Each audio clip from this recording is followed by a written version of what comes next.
नमस्कार, मैं हूं चंद्रशेखर जोशी और आप देख रहे हैं अंतर्राष्ट्रीय खबरों का सबसे भरोसेमंद कार्यक्रम खबर दुनिया की। इस कार्यक्रम में हम आपको इस वक्त की बड़ी और महत्वपूर्ण अंतर्राष्ट्रीय खबरें बताते हैं और दो बड़ी खबरों पर अपने विशेषज्ञ मेहमान के साथ चर्चा करते हैं। आज के एपिसोड में हम चर्चा करेंगे कि क्या ईरान और अमेरिका के बीच दोबारा बातचीत शुरू होने वाली है। साथ ही ये भी समझने की कोशिश करेंगे कि ट्रंप के ईरानी बंदरगाहों की नाकेबंदी के फैसले का क्या असर है और इसका मकसद क्या है। वहीं कार्यक्रम में हम ये भी चर्चा करेंगे कि पिछले 3 साल से गृह युद्ध की चपेट में आए सूडान में वर्तमान हालात क्या हैं। सूडानी सेना और अर्धसैनिक बल आरएसएफ में कौन किस पर भारी पड़ रहा है और यहां दोनों पक्षों में बातचीत और मध्यस्थता कितनी सफल हो रही है। होंगी और भी महत्वपूर्ण अंतर्राष्ट्रीय खबरें, लेकिन आइए सबसे पहले आपको दिखाते हैं इस वक्त की अंतर्राष्ट्रीय हेडलाइंस। अमेरिका ईरान के बीच नए दौर की वार्ता की तैयारी, गुरुवार को बैठक की संभावना। सटीक स्थान और एजेंडा फिलहाल तय नहीं। अमेरिका ने कहा बता दी है साफ शर्तें। ईरान बोला अमेरिका थोपना चाहता है अपनी शर्तें।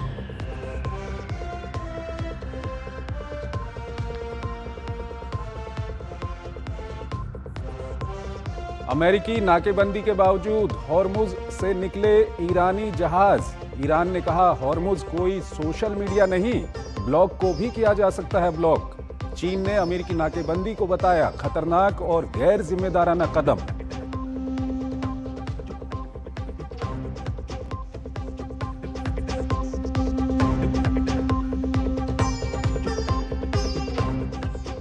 हमलों के बीच दशकों बाद इजराइल लेबनान के बीच अमेरिका में सीधी बातचीत आज। हिजबुल्लाह ने कहा नहीं करेंगे समझौते का पालन। मौजूदा हालात के मद्देनजर इटली ने रद्द की इजराइल के साथ रक्षा डील।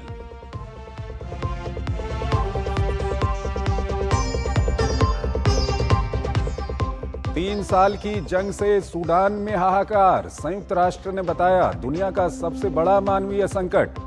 लाखों लोगों के सामने भूखमरी और अकाल का खतरा। ड्रोन हमलों में इस साल 700 लोगों की मौत।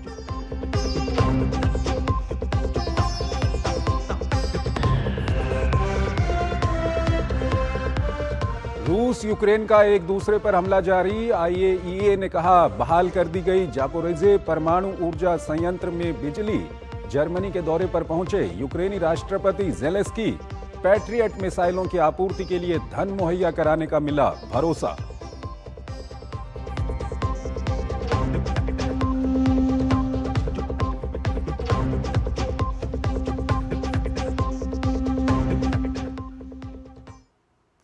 और आइए आपको पहली बड़ी खबर की ओर लिए चलते हैं। इस्लामाबाद में वार्ता विफल होने के बाद अमेरिका ने हॉर्मुज स्ट्रेट पर दबाव बढ़ाते हुए ईरान के खिलाफ नौसैनिक नाकेबंदी तेज कर दी है। हालांकि वैश्विक तेल सप्लाई पर पकड़ के चलते ईरान खुद को अब भी मजबूत स्थिति में मान रहा है। इस सब के बीच खबर है कि दोनों देश एक बार फिर बातचीत की मेज पर लौटने की तैयारी में हैं। वहीं चीन ने पश्चिम एशिया में शांति के लिए 4 सूत्रीय प्रस्ताव रखकर कूटनीतिक हल पर जोर दिया है। आइए आपको ताजा घटनाक्रम से जुड़ी एक रिपोर्ट दिखाते हैं और फिर इस पर अपने विशेषज्ञ मेहमान से हम चर्चा करेंगे।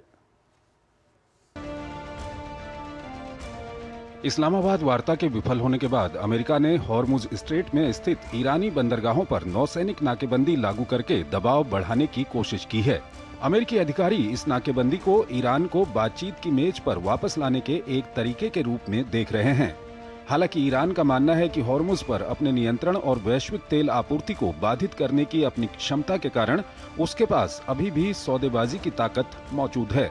अपने अपने इन दावों के बीच खबर है कि दोनों देश एक बार फिर बातचीत की मेज पर आने की तैयारी कर रहे हैं। एपी की रिपोर्ट के मुताबिक अमेरिका और ईरान के बीच गुरुवार को बातचीत का नया दौर आयोजित किए जाने की संभावना है। हालांकि अभी बैठक के सटीक स्थान और एजेंडे को लेकर विस्तृत जानकारी सामने नहीं आई है।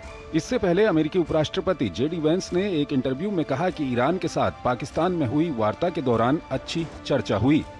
वेंस ने बताया कि बातचीत में कुछ सकारात्मक संकेत मिले, हालांकि पूर्ण समझौता नहीं हो सका।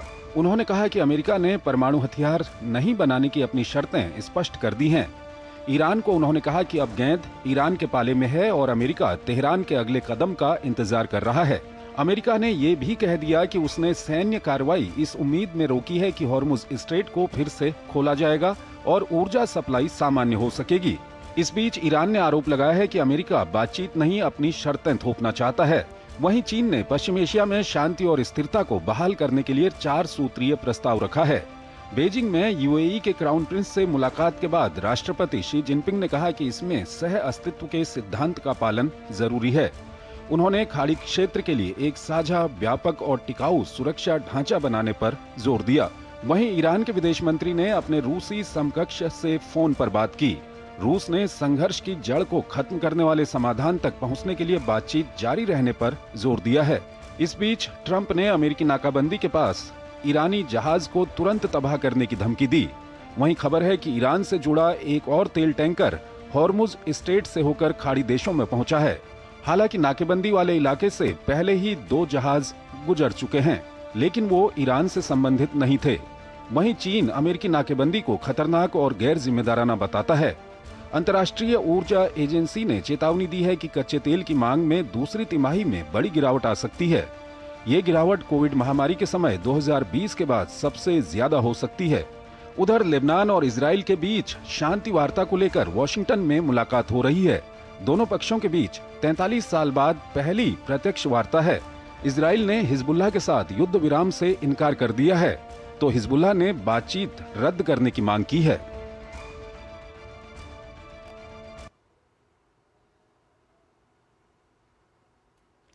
इस पर ज्यादा बातचीत के लिए हमारे साथ जुड़ रहे हैं Sushil Kumar Singhal, former senior diplomat हैं, विदेशी मामलों के जानकार हैं। उनसे हम बातचीत करेंगे।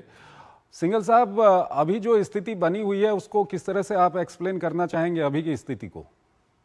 देखिए चंद्रशेखर जी, बात यह है कि इस वक्त जो है जैसे कि आपने अपनी रिपोर्ट में बताया कि बातचीत की भी संभावना हो रही है, लेकिन अमेरिका और ईरान दोनों जो है अपने आप को पोजीशन कर रहे हैं कोर्सिव डिप्लोमेसी का इस्तेमाल करके। और उसमें अगर मैं बहुत ही ब्लंटली कहूं तो पूरी जो ग्लोबल इकोनॉमी है, एनर्जी इकोनॉमी है, उसको उन्होंने बंधक बना के रखा हुआ है इसमें। और अमेरिका जो अब बोल रहा है, पहले तो प्रेसिडेंट ट्रंप ने बोला कि हम पूरी तरह से यहाँ पे नाकेबंदी करेंगे, कोई जो है किसी कोई जहाज नहीं आएगा। बाद में सेंटकॉम की तरफ से क्लैरिफिकेशन आया, जो कि आज हुआ भी है, कि केवल ईरान को बंदरगाह जाने वाले जहाजों को रोका जाएगा जो वहां से आ रहे हैं, या कोई उनको पेमेंट करके आ रहा है। तो आज जो है 3 जहाज, जैसा कि आपने बताया, गए हैं। और वो तीनों जहाज ईरान के लिए पोर्ट पर नहीं गए, गल्फ कंट्रीज में गए। तो जो अमेरिका ने अनाउंस किया उसके हिसाब से हुआ है। लेकिन अब आने वाले समय में देखना पड़ेगा कि ये नाकेबंदी को मानते हैं ईरान या चीन या रशिया, या वो उसको तोड़ने की कोशिश करते हैं। अगर वहां तोड़ने की कोशिश की जाती है तो एस्केलेशन ऑब्वियसली होगा, क्योंकि प्रेसिडेंट ट्रंप को फिर एक्शन लेना पड़ेगा। अगर वो नहीं लेते हैं तो इसका मतलब उनकी नाकेबंदी का कोई मतलब नहीं रहेगा, सब देश उसको तोड़ने लगेंगे। सर, आपसे ये भी जानना चाहेंगे यहाँ पर कि ईरान ने सबसे पहले हॉर्मुज के ऊपर जो कंट्रोल या हॉर्मुज को बंद करने का काम, वो तो ईरान की ओर से किया गया था। अब अमेरिका वहां पर ईरान के पोर्ट्स की नाकेबंदी कर रहा है। इसमें अगर अंतर्राष्ट्रीय कानूनों की हम बात करें तो कौन सही है, कौन गलत है सर? देखिए, बात यह है कि अगर अंतर्राष्ट्रीय कानून की बात करें, पहला तो यह है कि जो यूएन अनक्लॉज, जिसको हम बोलते हैं United Nation Convention on law of sea, उसके अंदर जो जिस तरह से स्टेट ऑफ हॉर्मुज है, सारी स्टेट्स के बारे में लॉ है कि क्योंकि ये टेरिटोरियल वाटर में आती है स्टेट ऑफ हॉर्मुज, दोनों ओमान के और ईरान के 12 किलोमीटर 14 किलोमीटर का जो होता है उसके रेंज में आती है। लेकिन उसमें ये प्रावधान है उसमें कि कोई भी देश वहां जो है, जो शिपिंग है या जो इनोसेंट पैसेज जिसको बोला जाता है, उसमें कोई रुकावट नहीं आएगी। तो अभी तक उसके हिसाब से चल रहा था। लेकिन एक दो बात मैं कहना चाहूंगा मैं, कि ईरान ने इसको साइन तो किया था अनक्लॉज ट्रीटी को, लेकिन उसको रेटिफाई नहीं किया है। और जहां तक अमेरिका का सवाल है, अमेरिका ने ना साइन किया ना रेटिफाई किया। लेकिन जो कन्वेंशनल लॉ है, कस्टमरी लॉ है, उसकी तरफ से एक तरीके से मान्यता मिली हुई है, और सभी इस देश को, जो साइन किया हो या नहीं किया हो, सब इसको फॉलो करते हैं। ईरान भी फॉलो कर रहा था अभी तक, जब तक लड़ाई नहीं हुई। तो जब ईरान ने इस पर रोक लगाई तो एक तरीके से जो इंटरनेशनल कस्टमरी लॉ है उसका वायलेशन किया था, रोक लगा करके, इसमें कोई शक नहीं है। अब जहां तक अमेरिका के एक्शन का सवाल है, लीगली अगर हम कहें तो इसका जो एक जब लड़ाई होती है तो इस तरह की ब्लॉकेड करने का अधिकार होता है देशों, लेकिन उस ब्लॉकेड में यह जरूरी होता है कि कोई जो है निष्पक्ष तरीके से उसको ब्लॉकेड किया जाए। ये नहीं हो कि एक को अलाउ कर दिया दूसरे को नहीं अलाउ किया गया। केवल ह्यूमैनिटेरियन असिस्टेंस जो होती है उसको अलाउ किया जाता है, उसमें उसमें कोई रेस्ट्रिक्शन नहीं लगाई जाती है। ठीक है। जैसे ईरान को मदद चाहिए, वहां पे खाने पीने की रसद की कमी हो रही है तो वो उसको अलाउ किया जाता है जी। लेकिन ब्लैंकेट करना पड़ता है, ये नहीं है कि पार्शियल किया जाए, तब वो इलीगल हो जाता है। सर आपसे तो ये भी जानना चाहेंगे कि बहुत ज़्यादा भूमिका में न जाते हुए, अगर जो लेबनान को लेकर के बातचीत शुरू होने वाली है वहाँ पर कोई हल निकलता है तो इसका क्या सीधा का सीधा फर्क हॉर्मुज पे पड़ेगा? ईरान उसके बाद हॉर्मुज खोलेगा? मेरे विचार से लेबनान का जो अगर समस्या क्योंकि लेबनान में एक तो क्या है कि बातचीत जो हो रही है लेबनान की गवर्नमेंट और इजराइल की गवर्नमेंट के बीच में, जी। हिजबुल्लाह जो ग्रुप है वो इसका पार्ट नहीं है, उन्होंने उसका विरोध किया है। और ईरान जो सपोर्ट करता है वो हिजबुल्लाह ग्रुप को करता है। उनकी जो बात है लेबनान एज सच नहीं है, उन्होंने कहा है कि जो हिजबुल्लाह, हमास, इन लोगों के ऊपर अटैक बंद किए जाए, तो स्पेसिफिक है, देश में नहीं है। तो उनकी जो बातचीत होगी वो इजराइल और लेबनान तक ही सीमित रहेगी। मेरे विचार से स्ट्रेट ऑफ हॉर्मुज की जो पोजीशन है ईरान की, उस पर कोई अंतर नहीं पड़ेगा क्योंकि हिजबुल्लाह इसका पार्ट नहीं है इस कन्वर्स बातचीत का। तो जो भी उनकी आपस में बात होगी वो केवल आपस की उनकी बात होगी। और लेबनान की सरकार ने, अगर मैं कुछ दिन पहले की बात याद दिलाऊं, तो उन्होंने हिजबुल्लाह से कहा था कि भाई हमारे देश को छोड़ दीजिए, लेकिन वो कितना इंप्लीमेंट कर सकते हैं वो एक बड़ा क्वेश्चन मार्क है। क्योंकि सर इस तरह की खबरें आ रही थी कि जो बातचीत हुई है उसमें कहीं ना कहीं ईरान चाहता था कि लेबनान के फ्रंट पे भी वहां पर सीज फायर कर दिया जाए और उसके बाद ईरान हॉर्मुज को खोल सकता है। तो क्या इसी के कारण इसीलिए मैं आपको इसमें थोड़ा सा डिफरेंस बता रहा हूं मैं आपको, इसीलिए क्योंकि जो बात जो ईरान ने कहा था लेबनान के ऊपर, वो हिजबुल्लाह के ऊपर जो ठिकाने हैं उनके ऊपर हमला, क्योंकि इजराइल कह रहा है कि मैं जो अटैक कर रहा हूं वो केवल हिजबुल्लाह के ठिकानों पर अटैक कर रहा हूं, लेबनान के जो जनरल जो है सरकार है या उनका जो सिविलियन एरिया उस पर अटैक नहीं कर रहा हूं जी। तो ये जो ईरान ने कहा है वो हिजबुल्लाह के लिए कहा है कि लेबनान में जो हिजबुल्लाह के अड्डे हैं उन पर जो लड़ाई हो रही है, उन पर जो हमले किए जा रहे हैं उनको रोकना चाहिए। और ये कहते हैं वो सीज फायर का पार्ट थे, क्योंकि पाकिस्तान ने उसमें जो उस तरह ट्वीट वगैरह हुई उससे थोड़ा कंफ्यूजन हो गया। प्रेसिडेंट ऑफ जेडी वांस ने क्लियरफाई किया कि नहीं, ईरान जो लेबनान इसका पार्ट नहीं था, हिजबुल्लाह इसका पार्ट। एक्चुअली लेबनान और हिजबुल्लाह वो एक तरीके से दोनों अलग अलग चीजें हैं, लेकिन कई बार उनको जो है दोनों को एक तरीके से इस्तेमाल किया जा रहा है, इसलिए कंफ्यूजन थोड़ा पैदा हो रहा है। सर इस सब के बीच ये भी खबरें आ रही हैं कि हालांकि वहां पे बातचीत इस्लामाबाद में विफल हो गई थी, लेकिन ये बताया जा रहा है कि दोनों पक्ष एक दूसरे के संपर्क में हैं और बहुत जल्दी बातचीत फिर हो सकती है। क्या लगता है आपको कि क्या बहुत जल्द ये दोनों पक्ष बातचीत की मेज पर आएंगे? देखिए, अल्टीमेटली तो बातचीत करनी पड़ेगी। कभी जो है वार कभी सॉल्यूशन नहीं होता किसी भी समस्या का। और ये बात सही है कि ईरान की तरफ से भी इंडिकेशन आए हैं और अमेरिका की तरफ से भी इंडिकेशन आए हैं कि हम बराबर बातचीत कर रहे हैं, ड्राफ्ट एक्सचेंज हुए हैं। क्योंकि इस पाकिस्तान में जो बातचीत हुई उससे ये फायदा हुआ कि जो ईरान की पोजीशन थी और अमेरिका की पोजीशन थी दोनों को पता लग गया, क्योंकि इतने ड्राफ्ट घूम रहे थे और उनके ट्रांसलेशन इतने घूम रहे थे। वो पाकिस्तान में भी कुछ इस तरह का हुआ कि वो पता नहीं कौन सा ड्राफ्ट सही है कौन सा गलत है। तो अब ये एटलीस्ट हो गया, आमने सामने बैठ करके बात हुई है तो उनको पता लग गया तुम्हारी पोजीशन क्या है, दूसरे की पोजीशन क्या है। अब उसको कैसे नैरो डाउन किया जाए उस पर अब बातचीत होगी। और मेरे ख्याल से अगर बातचीत होती है तो अच्छी बात है, ताकि ये दुनिया को जो समस्या का सामना करना पड़ रहा है, अब ये कहां होगी अब ये इसका नहीं मालूम पड़ रहा है, और कब होगी ये भी नहीं, अभी सब अटकलें लगाई जा रही हैं। लेकिन आधिकारिक तौर पर किसी तरफ से बयान नहीं आ रहा है, क्योंकि अभी भी पोजीशनिंग की जा रही है, दोनों तरफ से कोर्सिव डिप्लोमेसी का इस्तेमाल किया जा रहा है इस वक्त। ठीक है सर, अपने आप को बिल्कुल सर, हम तो आशा करेंगे कि बातचीत हो और इस मामले का हल हो। और खासकर हॉर्मुज की हम बात करें तो हॉर्मुज पूरी दुनिया के लिए खुलना चाहिए, ये भी हम आशा करेंगे। और देखना होगा आगे कि किस तरह से ये चीज़ें आगे बढ़ती हैं। सर हमारे साथ बने रहिएगा, एक और महत्वपूर्ण खबर है उस पर आपसे बातचीत करेंगे। एक छोटा सा ब्रेक लेना है यहाँ पर।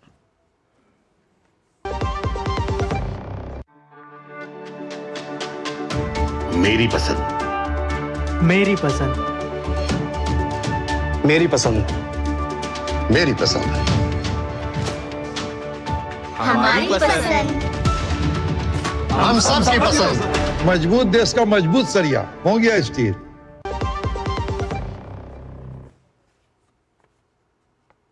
स्वागत है आपका ब्रेक के बाद। अगली बड़ी खबर की ओर आपको लिए चलते हैं। अफ्रीका का सूडान पिछले 3 साल से गृह युद्ध की भीषण त्रासदी झेल रहा है। 2 जनरलों की सत्ता की लड़ाई ने देश को सेना और आरएसएफ के बीच बांट दिया है। भूखमरी, विस्थापन और तबाही के बीच हालात दुनिया के सबसे बड़े मानवीय संकट में बदल चुके हैं। यहां अंतर्राष्ट्रीय कोशिशों के बावजूद शांति की राह मुश्किल नजर आ रही है। हालात काफी खराब होते जा रहे हैं। मौत और भूखमरी यहां की हकीकत बन चुकी है। आइए आपको सूडान से जुड़ी एक रिपोर्ट दिखाते हैं और फिर इस पर अपने विशेषज्ञ मेहमान से हम चर्चा करेंगे।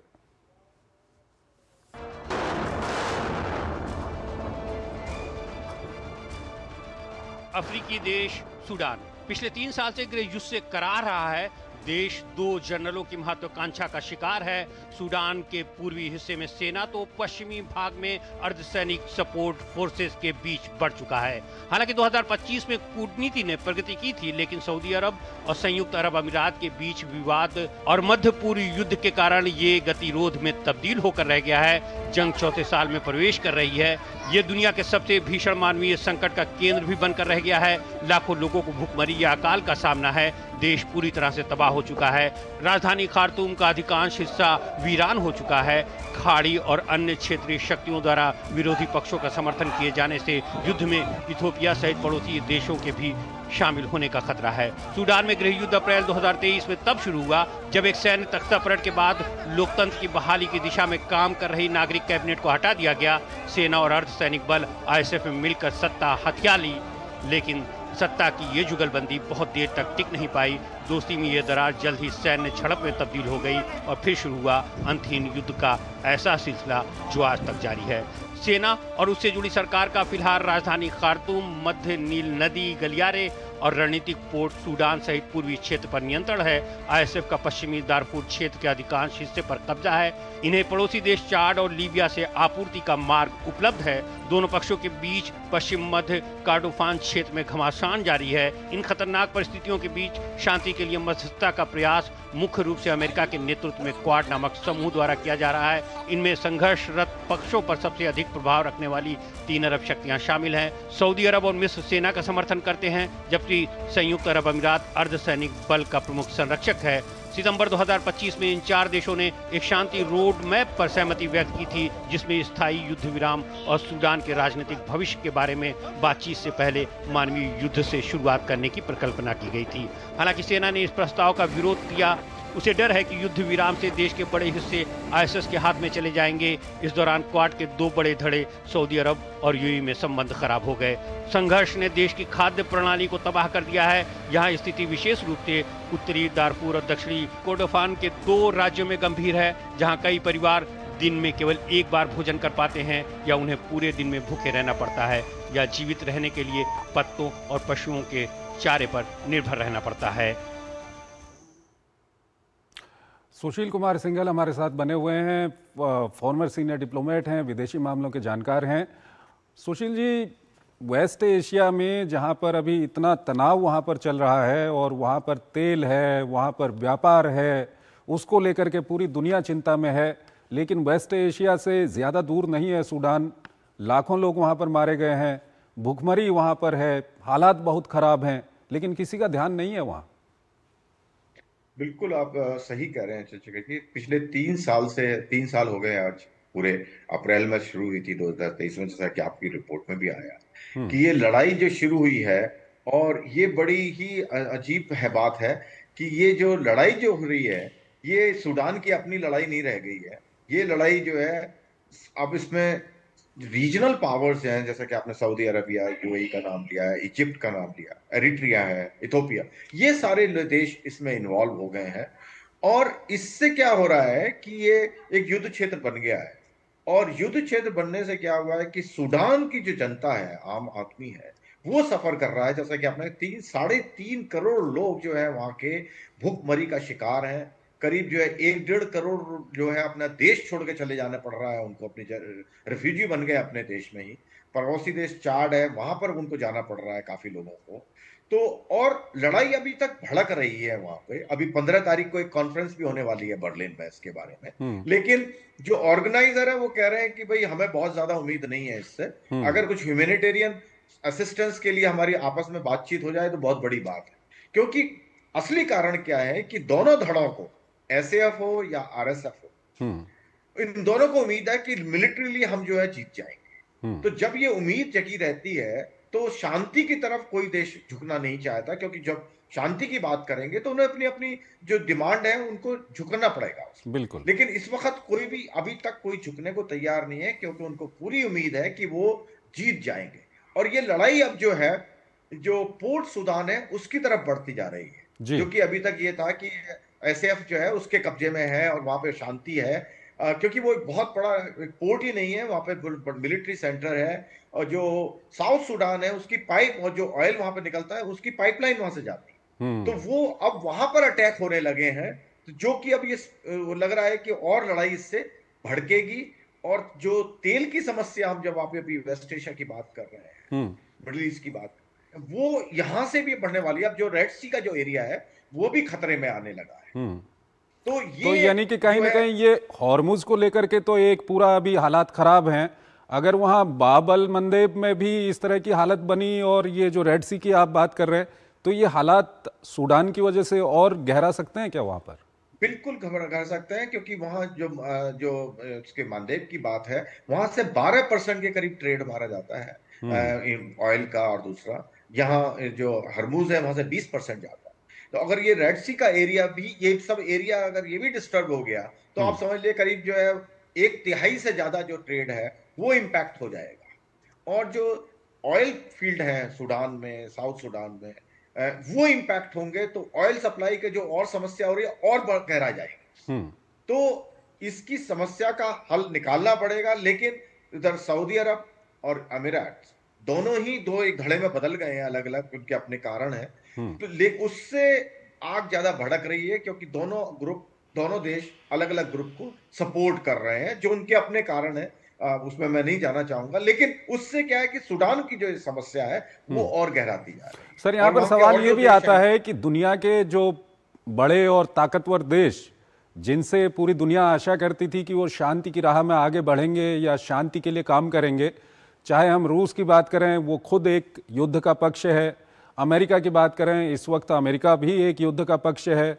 यूनाइटेड नेशन की हम बात करें तो यूनाइटेड नेशन तो बिल्कुल ही एक फेल्ड ऑर्गेनाइजेशन हो चुका है।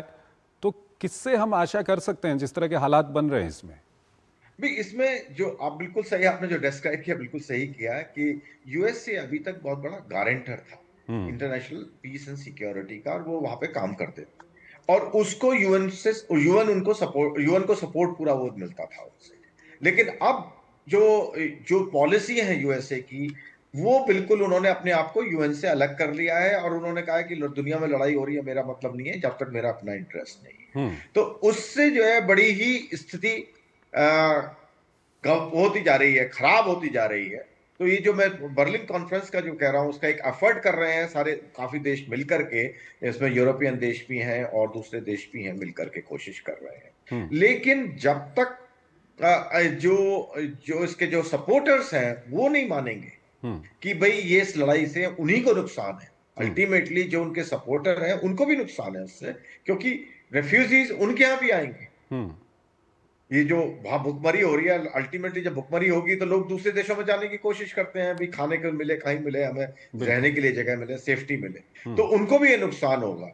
तो इसमें स्थिति में आई थिंक इंटरनेशनल कम्युनिटी को, क्योंकि अभी सबका ध्यान सूडान की तरफ नहीं है, थोड़ा बहुत जो था वो हट गया है, क्योंकि अभी सबका अपना क्राइसिस पैदा हो गया है स्ट्रेट ऑफ हॉर्मुज की वजह से, एनर्जी का क्राइसिस। लेकिन इस पर भी ध्यान देना पड़ेगा इंटरनेशनल कम्युनिटी को, सबको मिलकर के आगे आना पड़ेगा।